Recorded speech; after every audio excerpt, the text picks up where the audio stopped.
পৃথিবীতে নাকি এমনও দেশ আছে যেখানে কখনো সূর্য ডোবেই না। তার মানে কি রাত হয় না? কি অবাক করা কথা, তাই না? চলুন তো জেনে নেই কোন কোন দেশে কখনো সূর্য ডুবেই না এবং কেন ডুবে না।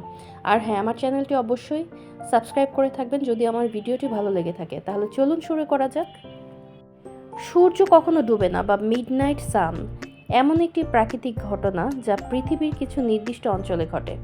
এটি মূলত আর্কটিক এবং অ্যান্টার্কটিক সার্কেলের মধ্যে অবস্থিত দেশগুলোতে দেখা যায়। এই দেশগুলোতে গ্রীষ্মকালে কয়েক সপ্তাহ বা মাসব্যাপী সূর্য 24 ঘন্টা আকাশে থাকে, ফলে রাতেও দিনের মতো আলো থাকে। কোন কোন দেশে এই ঘটনাগুলো ঘটে? প্রথমে আসে নরওয়ে। এটি the land of the midnight সান নামে পরিচিত। মে থেকে জুলাই পর্যন্ত নরওয়ের কিছু অঞ্চলে সূর্য কখনো ডুবেই না। দ্বিতীয় দেশটি হচ্ছে সুইডেন। উত্তর সুইডেনের কিছু এলাকায় গ্রীষ্মে সূর্য ডোবে না। ফিনল্যান্ডের উত্তরে গ্রীষ্মকালে প্রায় 70 দিন সূর্য ডুবে না। আইসল্যান্ড, গ্রীষ্মে এখানে প্রায় 24 ঘন্টা সূর্যের আলো দেখা যায়। কানাডার উত্তর প্রান্ত, বিশেষ করে নুনাভুট অঞ্চলে এই ঘটনা ঘটে। রাশিয়ার মোরমানস্ক সহ উত্তর অঞ্চলে সূর্য ডোবে না। আলাস্কা, যুক্তরাষ্ট্রে অবস্থিত। মে থেকে জুলাই পর্যন্ত আলাস্কার কিছু অঞ্চলে সূর্য ডোবে না।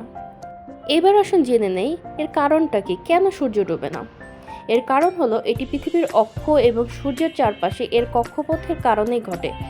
মেরু অঞ্চলে গ্রীষ্মকালে পৃথিবীর উত্তর বা দক্ষিণ মেরু সূর্যের দিকে হেলে থাকে, যার ফলে সূর্য প্রায় পুরো দিন আকাশে থেকে যায়। আমার চ্যানেলটি যদি আপনাদের ভালো লেগে থাকে অবশ্যই লাইক, কমেন্ট এবং সাবস্ক্রাইব করবেন। ধন্যবাদ সবাইকে। পরবর্তী ভিডিও পাওয়ার জন্য আমার চ্যানেলের সাথেই থাকবেন।